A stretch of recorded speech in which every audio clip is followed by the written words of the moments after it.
Hi, I'm James Anderson, and you're joining me here in Salt Rock reporting for the North Coast Courier.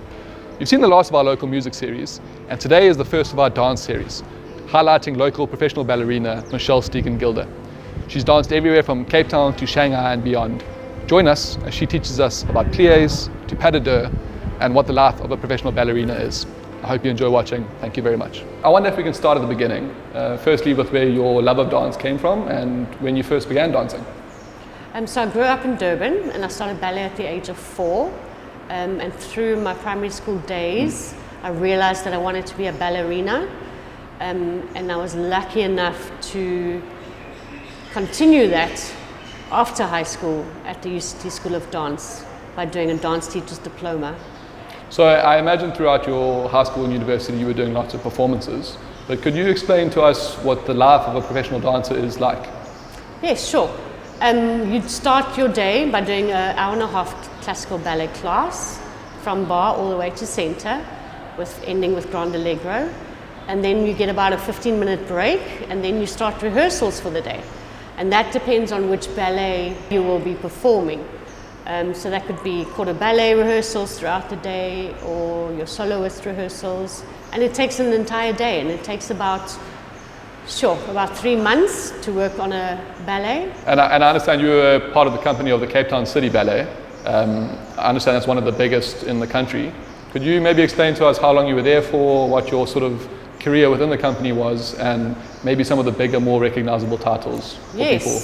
So I joined the ballet company at the end of my dance teacher's diploma, and we did the quarter ballet. Obviously, everybody starts with quarter ballet, and I was lucky enough to do soloist roles because the one dancer was injured as I joined the company, and the choreographer needed a tall dancer, and then it was me.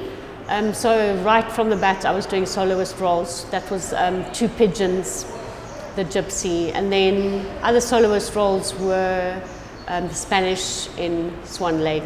You need to learn to be part of a team and look the same and dance the same and have the same costumes, and so the spotlight is not on you yet because you're in the core and because you're a junior dancer. So it's the fundamentals really of a ballet company, and they're the ones that drive the force. I understand you were part of the Cape Town City Ballet for 4 years.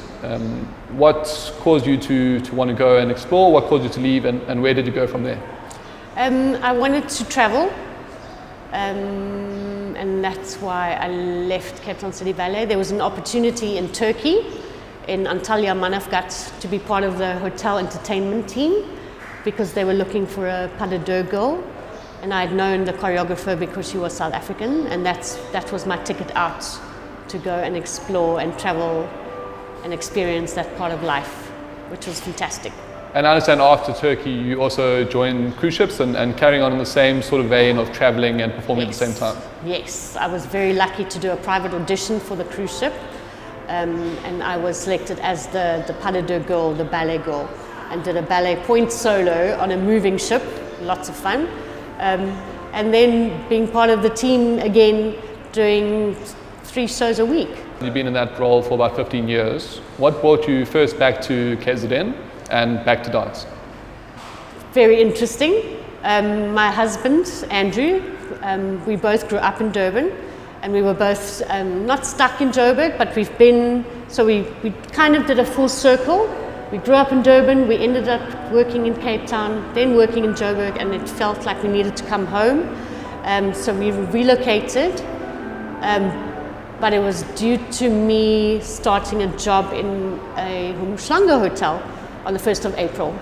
But then COVID happened and we were stuck. But then we managed to get here because they relaxed the traveling. This is April of 2020? April 2020, sure. Yes. Because the new variant came in the following year, because I worked with them for a year, they laid me off temporarily, and that made me question life and what was important, and that I needed to rely on myself, and that's where the ballet came back.